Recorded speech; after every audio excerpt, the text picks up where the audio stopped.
Bon, avec Nico, on s'est dit un truc. En fait, en 2026, tout le monde peut créer un SaaS qui marche bien, un bon SaaS, etc. Tout le monde peut aussi faire de la communication. Je veux dire, il y a quand même pas mal de guides sur le sujet. Donc, en fait, tout le monde peut avoir un bon produit et tout le monde peut le distribuer, en théorie. Et en fait, un des éléments, par contre, qui est compliqué à maîtriser, c'est les gens avec qui tu bosses. Et je pense que moi, Nico et Léo, on est quand même un bon exemple de trois personnes qui s'associent pour des raisons précises, qui se marchent pas sur les pieds, qui ont des compétences complémentaires et avec qui en plus ça fit humainement. Et je suis pas sûr qu'il y ait énormément de contenu comme ça francophone à ce sujet. Donc nous, on va vous parler de tout ça, sachant que Nico comme moi, on a eu des expériences passées qui étaient pas ouf. Donc Nico, tous les deux, on en a déjà parlé. Toi, tu t'es associé avec quelqu'un avec qui ça a pas trop marché. Moi, j'y ai repensé aujourd'hui, mais en fait, j'étais associé, mais il y a des années, sur un business de SEO, et pareil avec quelqu'un avec qui ça ne fitait pas. Et voilà. Et bon, bref, je Mm. pense qu'on a pas mal de valeur à apporter là-dessus.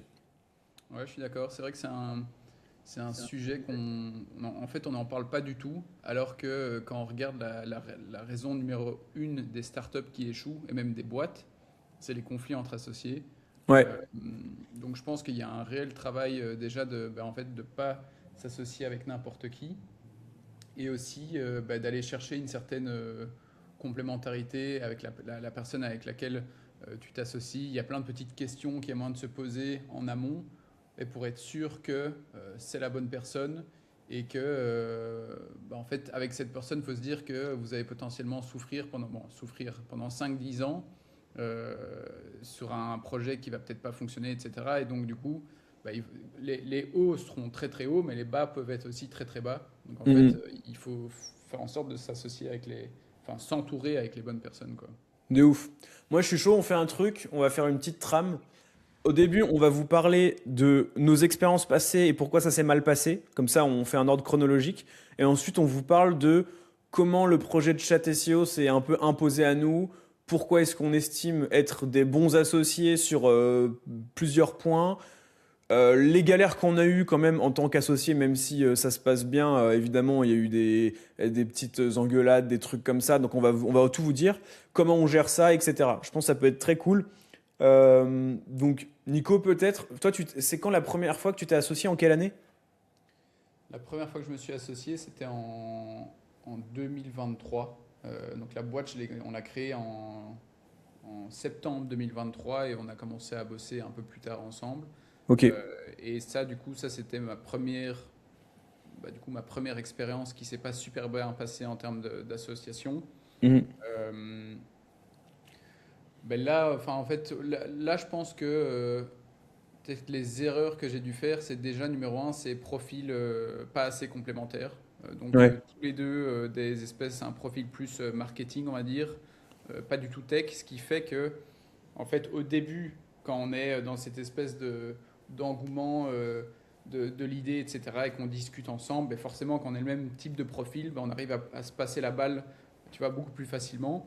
Ouais. Euh, Par contre, à un moment où on commence vraiment à exécuter, on est dans le vif du projet, etc., en fait, on voit que soit on se marchait un peu dessus, et, euh, du coup, généralement, il y a peut-être une personne qui aura tendance à vouloir faire peut-être un peu trop ou moins, etc. Et donc, en fait, c'est très difficile de savoir qui a sa place, qu'est-ce que tu dois faire, etc. Donc, je pense que ça a été une des grosses erreurs, tu vois, c'est de s'associer avec un gars qui a de base les mêmes compétences que toi.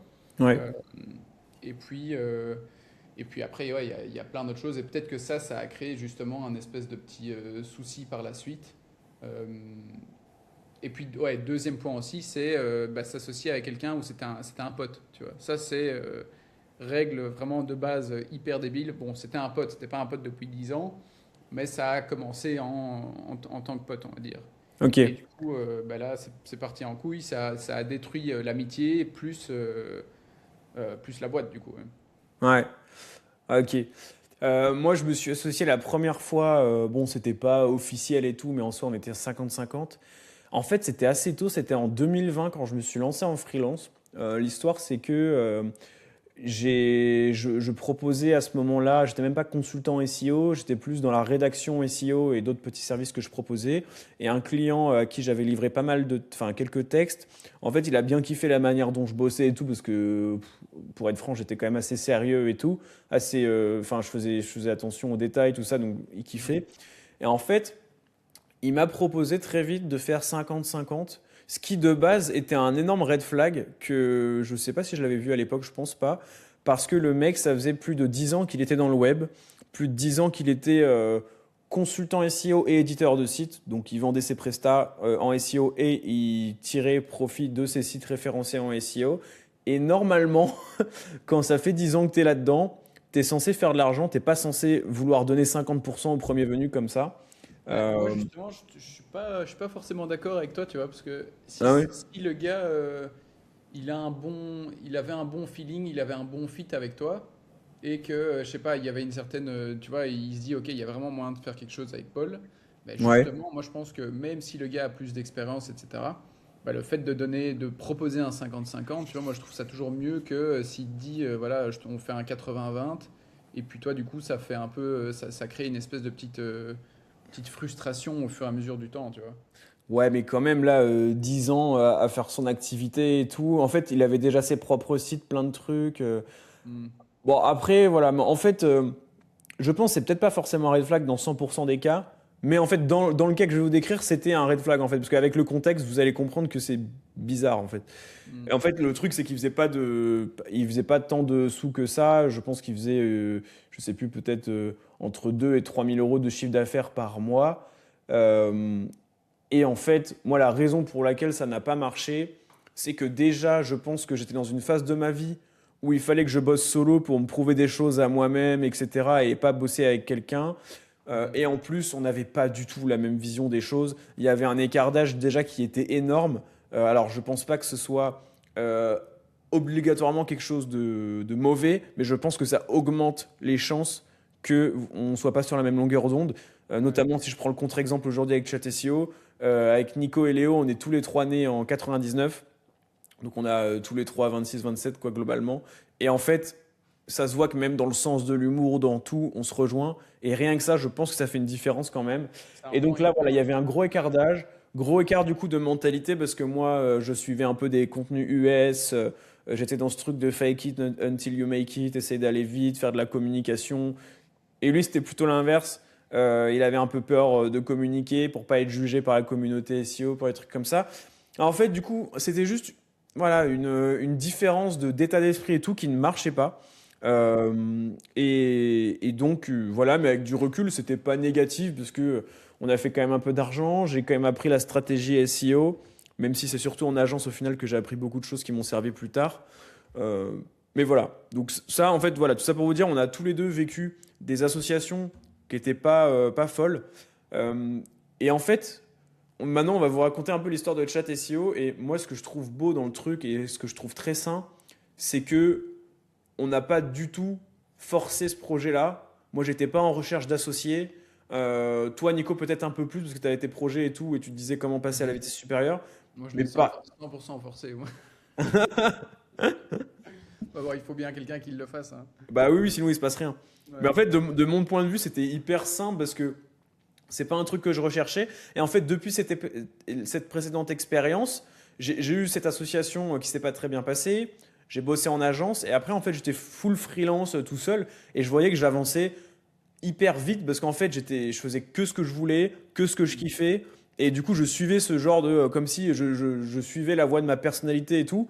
Et du coup, ça a donné quelque chose de cool où sur YouTube, ça a bien marché, mon SEO, ça m'a marché. Enfin, il y a plein de choses qui ont bien marché. Et donc, dans ma tête, à ce moment-là, j'étais en mode, bah, de toute façon, en vrai, s'associer, enfin, pour moi, je préfère rester seul.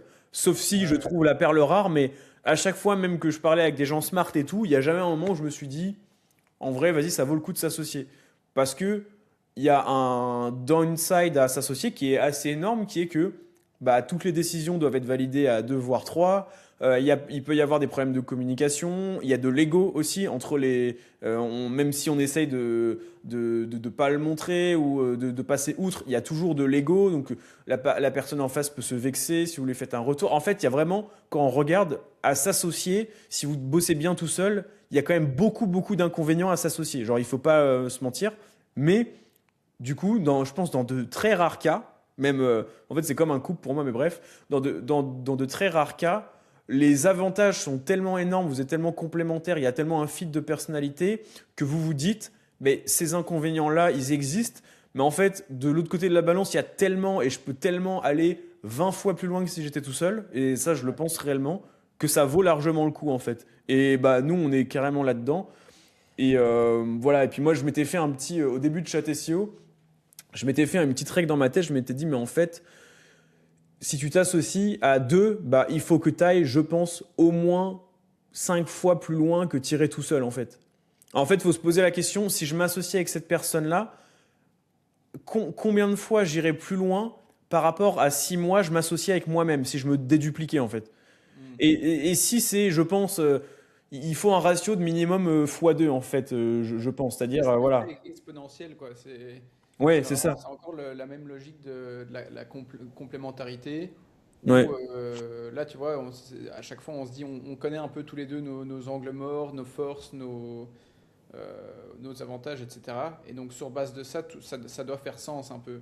Et je pense Ouais. que même au début, ce qu'on a fait aussi qui était quand même assez intéressant, c'est avant de commencer Chat SEO, on a bossé aussi sur un autre projet Ouais. avant ça, pendant, je dirais, 1 mois, 2 mois, où c'était un peu un espèce de projet, on va dire, test.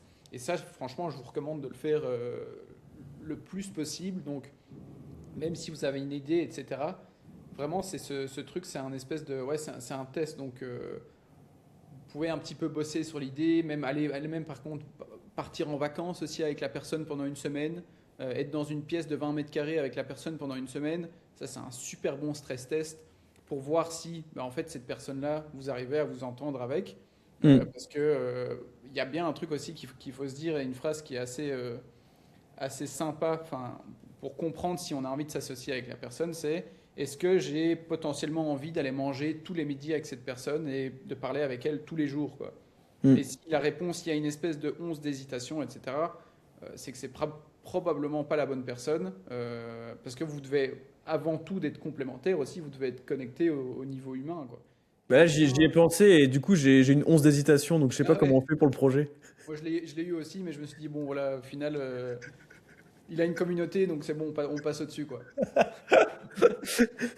Moi, j'ai eu pareil, je me suis dit, bon, au final, c'est un GPT qui a mangé tous les contenus SaaS US, Ouais, ça, voilà, ça c'est vaut ça. peut-être le coup. C'est peut-être un bon gain de temps. Faut tirer avantage de chacun, quoi. Non, mais je suis grave d'accord. Et du coup, bah, pour vous décrire un peu pourquoi, moi j'estime qu'on a une très bonne association avec Nico et Léo. Bah, déjà, on est giga complémentaires. Genre, en termes de compétences pures et dures, je vais d'abord parler de moi et Nico parce que Léo, on l'a rencontré juste après. Mais en gros, faut savoir que bah, Nico, justement, il a vraiment ce truc de comment faire péter un SaaS. Il a déjà lancé un SaaS. Et même en dehors d'avoir lancé un SaaS, c'est surtout que tu as, vraiment grillé toutes les ressources du marché à ce sujet-là. Donc en fait, tu as toutes les bonnes pratiques. Et moi, de l'autre côté, j'ai plus ce truc de bah, comment faire un bon branding bien humain dans le temps. Ce côté un peu ouais, branding humain, je dirais. Et évidemment, la logique SEO pour le produit. Et voilà, en gros, c'est ça. Même au tout départ, j'avais une connaissance de LinkedIn plus poussée que toi. Maintenant, bah, tu m'as rattrapé, voire dépassé, vu que tu fais des posts qui explosent et tout. Donc, c'est magnifique. Même au début, pareil, il y a plein de trucs où, par exemple, rédiger des emails. Moi, je me rappelle que toi, tu as eu une période où tu as dû un peu te former pour tu sais, faire des phrases un peu courtes, impactantes et tout. Maintenant, c'est acquis de ouf, mais à la base, c'était plus un skill que j'avais et toi, non. Ouais, Pareil, toi, à la base, tu avais des skills de vibe coding et tout que moi, j'avais pas du tout. Genre, vraiment, ça a été un learning de ouf qui fait que maintenant, je suis capable de modifier le chat SEO moi-même, d'ajouter des prompts dedans, de machin, d'ajouter des connaissances SEO sans forcément avoir besoin d'un dev ou quoi. mm, Et donc, déjà d'un point de vue complémentarité des compétences, c'était assez ouf. Et après, il y a aussi complémentarité de personnalité. Je sais pas si tu veux en parler, mais on s'est déjà fait la réflexion plein de fois et on est grave complémentaires là-dessus aussi. ouais, mais ça c'est, je pense que ça c'est une chance aussi d'avoir une association qui a foiré, ben, en fait, c'est comme si vous avez une copine ou enfin une ex ou un truc du style. Ben, généralement, si ça s'est pas bien passé, ben, on sait exactement ce qu'il faut pas aller chercher. Et on Ouais. sait quand ça se passe bien, que ça se passe réellement bien. Parce que il y a toujours ce petit truc un peu d'hésitation. Et là, ouais, c'est ça, encore une fois, les personnalités. Ben, toi, du coup, t'es quelqu'un de, comme tu disais, plus constant, où tu arrives à tenir tes habitudes. Moi, c'est complètement l'inverse, un peu plus créatif, etc. Et donc, encore une fois, c'est une question d'angle mort, d'avantage de chacun. Donc ça, c'est assez intéressant. Ouais. Euh, et puis, quoi d'autre? Et puis aussi, ouais, je rebondis aussi vite sur ce que tu disais par rapport à, comme ça, on donne un peu des petits tips pour que les gens puissent bien s'associer. Bon, avec le peu d'expérience qu'on a, mais c'est déjà ça de prix, on va dire. C'est le côté vision et aussi très important, la phase de vie dans laquelle chaque associé est. Toi, tu vois, tu parlais de de ta première association avec ton gars, où il était plus vieux. Un truc qui est hyper important, c'est que du coup, votre phase de vie est pas du tout la même. Et Mm. donc, en termes d'humains et de besoins, etc., personnels, les besoins vont pas être les mêmes. Et donc, du coup, en termes de direction de la boîte, ben, du coup, ça va diverger. Et donc, c'est pour ça que le fait d'avoir généralement le même âge, ben, la direction aura tendance à être beaucoup plus similaire. Et ce qui fait que toutes les décisions d'un point de vue même business, d'un point de vue chiffre, d'un point de vue même ambition, etc., auront tendance à être dans un spectre plus petit, ce qui fait que ben, moins d'engueulades, etc. Donc ça, Mm, je pense, point très important à prendre en compte. Bon, voilà. mm. Ouais. Après, du coup, on va parler de Léo, comme on l'a trouvé. Bon, je pense que vous savez déjà, donc je vais faire rapide. Mais du coup, une fois qu'on avait ce projet-là, nous, on cherchait un développeur en freelance pour commencer, pour faire un MVP, donc une première version du truc, une V0. On a fait des calls avec 10 développeurs à peu près, et on a trouvé Léo, et très vite, on voulait s'associer en fait avec lui, parce qu'on voyait déjà que ça fitait humainement. Comme je vous l'ai dit, c'est tout con, mais on a le même humour, tout ça, on se marre bien. C'est vraiment comme si on était amis, enfin, on se connaît bien et tout, quoi. Et donc, déjà, il y avait ça. Et en plus, c'était un mec, on voyait qu'il y avait vraiment du potentiel en termes de nombre d'heures de taf envoyées, en termes de vision business aussi, ce qui était assez rare, je pense, pour un dev, c'est qu'il a une bonne vision Ouais. business. Il veut vraiment faire des thunes. Enfin, franchement, il est vraiment bon en bise. Et bah pareil, en fait, on a vu que ça fitait très bien. Après, on s'est vus tous les trois. Donc pour l'histoire, Nico était venu me voir à Caen au début pour me pitcher Chat SEO. Enfin, c'était pas le but du truc, mais ça a fini comme ça. Et après, du coup, très vite, on s'est vus tous les trois en physique. Et tous les mois et demi à peu près, on se voit une semaine ou deux en physique pour avancer. Et on a vu que ça avait vraiment bien fait le taf. Après, on a eu quand même des galères. Euh, En fait, déjà, les premiers trucs, c'était sur la vision un peu de départ, où en fait, maintenant c'est bien parce que le projet est lancé, on sait dans quelle direction on va, on sait quelle est notre cible, on sait ce qu'on doit faire, on sait où on doit aller. Donc en fait, on n'a pas vraiment de gros débats aujourd'hui sur la vision du produit. Globalement, on est tous les trois d'accord. Au tout début, comme il y avait tout à faire, c'est vrai que c'était peut-être un peu plus compliqué, où on pouvait avoir des visions différentes et tout. Et forcément, quand quelqu'un n'est pas d'accord avec ton idée, tu as envie de débattre et il y a un peu d'ego qui peut entrer en jeu. Donc, de Ouais. toute façon, l'ego, tout le monde en a. Après, c'est juste à quel point c'est toxique et à quel point, ou à quel point c'est productif. Ça peut être productif. Nous, ça va, je trouve qu'on a toujours bien géré le truc à, au final, débattre et juste se dire à la fin, arriver à se dire, je mets mon ego de côté, juste objectivement, qui a le raisonnement, la vision la plus sensée par rapport à où on veut aller et tout. Et voilà, il y a plein de fois où Nico t'a dit bah ouais en fait vous avez raison les gars ou moi pareil j'ai dit ouais j'avoue et je pense que c'est plutôt cool. On a quand même eu du taf tous à faire là-dessus. Euh, on s'est rendu compte aussi que ça dépendait du niveau de dev perso de chaque personne. Ça c'est très personnel mais en fait c'est ça à l'échelle personnelle on est tous plus ou moins développés. On a tous réussi plus ou moins à gérer notre ego, peut-être nos traumas, nos trucs comme ça. Et ça, pour le coup, ça change de ouf. Et je trouve que ce qui est bien, c'est qu'en fait, tu peux partir de n'importe quel niveau à peu près. Par exemple, on en a parlé, mais Léo, il a beaucoup moins eu ce truc dans sa vie d'introspection, de peut-être se remettre en question, de machin, de se comprendre soi-même. Et du coup, c'est un truc sur lequel il bosse de ouf et ça marche trop bien. Et en fait, au début, on aurait pu se dire, mais en fait, il y a trop de différences et tout. Mais j'ai l'impression que tant que tu as la communication et que n'importe qui, au final, arrive à se confier, à dire, à avouer que là, il était peut-être un peu tilté pour telle ou telle raison, ça nous est tous arrivé, ce genre de truc, bah en fait, à la fin, ce qui se passe, c'est juste que tu connais encore mieux la personne et limite, chaque petit conflit, c'est juste une occasion de encore plus connaître la personne, etc. Et à la fin, tu sais exactement c'est quoi les drives profonds de la personne. Mhm. Et donc, tu remets en perspective. Mettons quelqu'un qui a tendance à souvent être tilté ou quoi. Au début, tu vas dire, mais attends, c'est pas possible et tout machin. Et en fait, à la fin, tu vas comprendre et tu vas poser des questions. Et tous les trucs qui avant auraient fait de la froideur un peu distante, où on s'appelle pas, où on parle que par message et tout, et ça reste froid, et ben tous ces trucs-là, au final, sont réglés en, allez, peut-être 30 minutes. Alors que peut-être avant, quand on se connaissait pas et tout, on n'osait peut-être pas se rentrer dedans ou dire les choses et ça prenait beaucoup plus de temps. Donc en fait, si vous avez la communication et la volonté chacun de bien faire les choses, même si vous avez peut-être des réflexes de base d'ego ou de trucs comme ça ou qui sont pas optimisés vraiment pour la communication claire et tout, ben à la fin c'est juste évident que ça va marcher quoi. Enfin, il n'y a pas de. Ouais, je suis d'accord. Franchement, moi, honnêtement, quand on a quand même eu pas mal de petits temps, enfin bon, pas mal, on a quand même eu des petites tensions, etc. De temps en temps. Ouais. Et je pense que le TLDR, un peu le 20-80, c'est il faut complètement supprimer son ego. On l'a tous d'une certaine manière. De temps en temps, même, on sait où. En fait, ce qui est difficile, c'est de savoir quand c'est l'ego qui parle. Généralement, en prenant du recul, en attendant quelques jours ou quoi, on sait que c'était ça, mais sur le moment même, quand c'est l'ego qui parle, déjà de un, il faut essayer de temporiser la chose. Il faut essayer de se rendre compte que c'est l'ego qui parle et en fait prouver qu'on a eu tort. Donc ça, c'est très difficile aussi.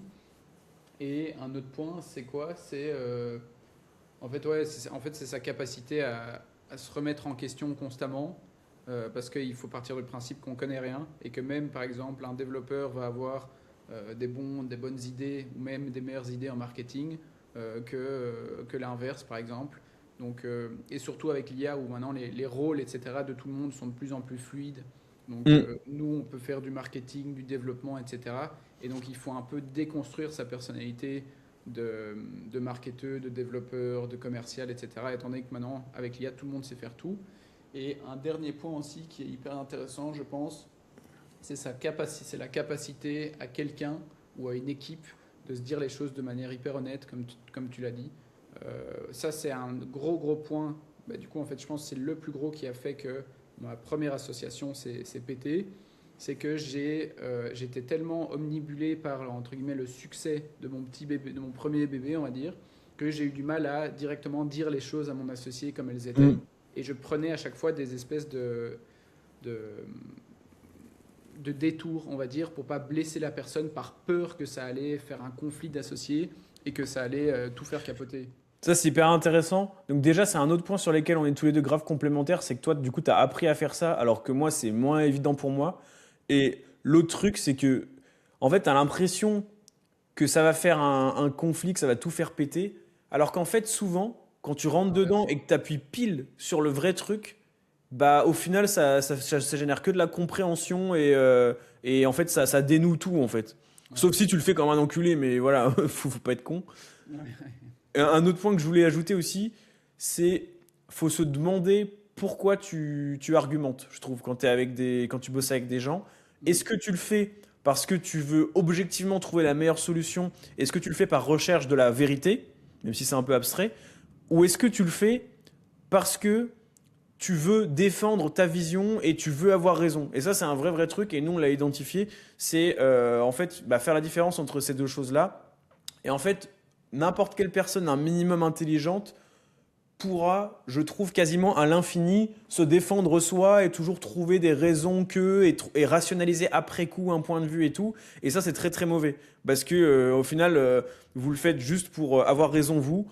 Ouais. Et tout le monde Une peut le très faire. mauvaise Enfin, idée, une très mauvaise idée peut toujours être expliquée de manière logique et rationnelle ouais, avec des bons arguments, tu vois. Alors que ouais. c'est vraiment une mauvaise idée. Et donc Mm. ça, c'est vraiment un truc qui est très complexe, c'est que quand tu as l'ego qui joue, eh ben, en fait, on enlève ce côté hyper objectif. Et du coup, suffit que la personne arrive à bien parler ou bien argumenter, bah, peut-être qu'elle va réussir en fait à démonter une très bonne idée avec sa mauvaise idée, juste parce que l'argumentaire est meilleur. Et ça, c'est un Ouais, truc qu'il faut faire hyper attention. même si j'ai quand même tendance à croire que ça se voit un peu quand même quand quelqu'un défend juste sa paroisse et ne cherche pas. Je veux dire, ça Ouais. se sent quand un argument est trouvé un peu après coup, que c'est...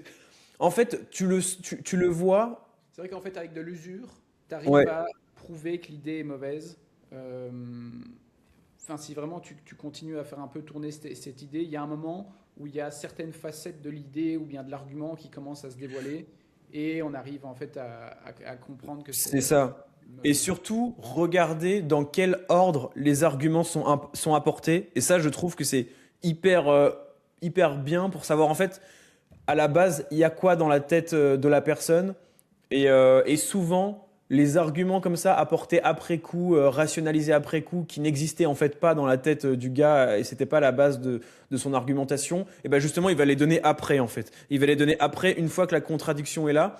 Alors, ça veut pas dire que tout ce qui est donné après, c'est nul, mais disons que de base, si quelqu'un arrive avec une idée ou n'est pas d'accord avec vous et le justifie pour deux, trois trucs comme ça, et ben ces deux, trois trucs-là vont avoir plus tendance à être vrais que par la suite. Si vous n'êtes pas d'accord, il va essayer de retrouver des trucs machin. Et ça, vous savez que c'est trouvé après coup. Ça ne veut pas Ouais. dire que c'est 100% des cas mauvais, mais quand même, le contexte, pour moi, il est important. Et ça peut permettre d'un peu écrémer le bullshit et voir que ce qu'il y a de vrai, la motivation profonde de la personne à faire ça. Et en général, si vous arrivez à viser juste, que vous dites à la personne, mais j'ai l'impression qu'en fait tu dis ça plus parce que ça, plutôt que ça, en général, la personne, si vous visez juste, même si elle était dans une sorte, enfin pas de mensonge, mais normalement ça va désamorcer quoi. Moi j'ai déjà vu plusieurs fois où quand tu vises juste, la personne, elle admet, elle se sent en plus comprise. Et il y a il y a une sorte de truc de non, ouais, c'est vrai que t'as raison en fait. Maintenant que tu me le dis, c'est vrai. Et en général, ça va pas à l'infini. Bon, sauf si vous êtes vraiment associé à quelqu'un de toxique, auquel cas, bah, je suis désolé pour vous, vous allez pas faire grand-chose, je pense, mais Ouais, mais c'est vraiment la confrontation, ouais, sauf quand une personne est réellement toxique et même la confrontation ne fonctionnera jamais. C'est le meilleur moyen de prendre des bonnes décisions et d'avancer plus rapidement. Nous, on l'a vu avec nous, on a tous eu notre petit truc d'ego où de temps en temps on défendait des idées qui étaient pas saines et pas pertinentes pour le projet. Et le fait de se faire confronter, ben, en fait, c'est hyper sain. Ce qu'on dit, c'est que par exemple, une conversation douloureuse, au fur et à mesure qu'on attend, elle le devient de plus en plus. Et ouais, donc, le moment T, enfin le moment, le présent, à dire, est le moment où la conversation est la moins douloureuse, quoi. ouais. Mais C'est- c'est vrai que ça, pour ça, toi, t'es vraiment fort, c'est que tu arrives vite à voir quand quelqu'un est un peu froid ou c'est pas normal. Et en même temps, maintenant, on commence à se connaître, donc même moi, en vrai, je le vois. Mm. Et souvent, tu désamorces très, très vite. Alors que c'est marrant, hein, parce que même en le sachant, sur le moment, quand tu es un peu vexé en mode égo, t'as vraiment pas envie de faire un appel, t'as vraiment juste envie.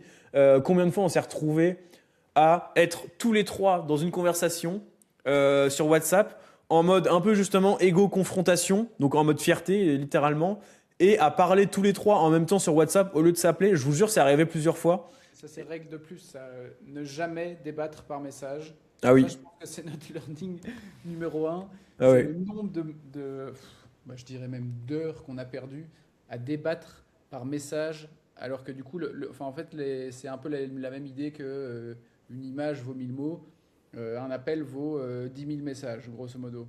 Ouais. C'est un truc de fou comme il y a tellement de malentendus et on n'arrive pas à s'exprimer de la bonne manière, Bah, etc.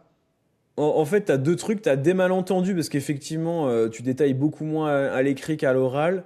Donc toi, c'est clair dans ta tête, tu mets un message, mais en fait, c'est pas clair dans la tête des autres personnes. Ouais. Et il y a un autre truc aussi, c'est ce côté un peu distant, froid et tout, qui fait d'ailleurs qu'il y en a pas mal sur Twitter en PP anonyme, tu sais, qui se sentent pousser des ailes. Et ben je suis, enfin, en texte, il y a aussi ça, j'ai déjà vu, où des fois, tu as des gens, ça se voit, ils sont un peu, ils répondent de manière un peu agressive ou quoi, alors qu'en vrai, même en visio déjà, ce serait pas le cas. Donc tout le monde se sent un peu plus pousser des ailes, je pense, par message, parce que c'est plus facile. Et donc comment on fait pour pallier ça? Bah déjà, quand il y a un gros sujet comme ça, qu'on voit qu'on commence à perdre du temps, maintenant on se dit bon bah on en parlera en appel. Il faut savoir qu'on a un ou deux appels hebdo de prévus dans tous les cas. Juste déjà se raconter un peu nos vies, c'est quoi les prios. Au début, ces appels-là, ils étaient hyper utiles pour nous pour prioriser les tâches et tout. Maintenant, on a des systèmes qui le font un peu tout seul et du coup, il y a moins besoin. Mais voilà. Et moi, j'ai un rappel sur Todoist. Je sais pas, je crois que c'est tous les mois, un truc comme ça, où en fait, c'est check température associée. Donc, c'est vraiment pendant un appel, je vais poser la question de comment est-ce que vous pensez quoi de l'association? Est-ce que vous avez des trucs latents? En fait, c'est ça, c'est est-ce qu'il y en a qui ont des choses latentes dans leur tête qui les frustrent un peu, qui leur plaisent pas, et forcer les gens à le dire pour désamorcer tout ça, en parler. Et Pour franchement, adresser directement, ouais. des fois, on est surpris parce que ce petit point-là, il permet de mettre en lumière des trucs. Bon, c'est pas non plus des trucs énormes, mais c'est quand même bien.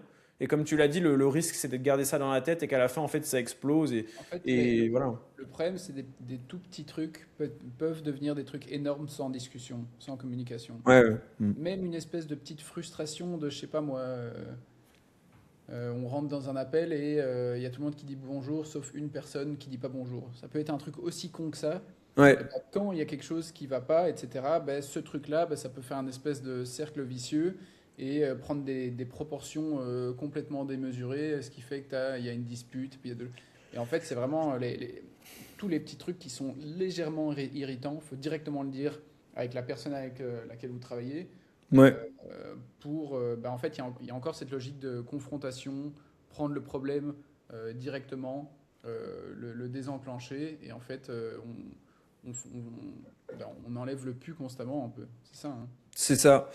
Et en fait, vous allez voir, mais beaucoup de ces petits points-là sont liés à, je trouve, une cause un peu commune et profonde, qui est, encore une fois, l'ego et peut-être ne pas se sentir considéré. Il y a beaucoup ça, tu vois. En fait, ça peut partir d'un problème type, ah bah en fait, je trouve que quand, je sais pas, par exemple, on fait beaucoup d'allers-retours nous avec Léo sur le produit. Léo étant le CTO, donc le développeur, celui qui gère la partie technique. On vient beaucoup vers lui et lui va moins vers nous. Et en fait, du coup, on lui soumet beaucoup d'idées, notamment Nico, sur le produit. Et bah, du coup, il y a eu toute une période où en fait c'était trop fouillis, etc. Et en fait, c'est à la fois un truc d'organisation et je pense un truc de se sentir considéré. Et c'est vrai que si tu te mets à la place de Léo, par exemple, il y a quelques mois, on lui envoyait plein d'idées et tout, il se retrouvait avec un truc pas trié, pas trop détaillé, des sujets qu'il devait implémenter, on n'en avait même pas parlé tous les trois et tout. Et c'est vrai que moi je pense qu'il y a aussi un truc profond de se sentir considéré, se sentir respecté et tout, et je pense Ouais, que c'est c'est quand sûr. même beaucoup lié à ça aussi. Il y a une question il y a une question de respect aussi, et il faut absolument, je pense, en fait, détecter les endroits où on peut avoir de la friction, et ensuite, une fois qu'on voit qu'il y a de la friction à ces endroits, essayer d'établir des process qui font on enlève ces points de friction pour que tout soit fluide et que tout le monde sente un peu qu'il ait bien son mot à dire. Et ouais, c'est ça, qu'on enlève la friction à des points où il y a de la friction en fait. Je pense que je sais Ouais. pas mieux l'expliquer que ça. Non, non, mais c'est ça. Bah écoute, est-ce que tu as des trucs à ajouter? Moi je trouve qu'on a fait un bon tour là. Bah, je pense que ouais, bah, c'est un épisode un peu différent.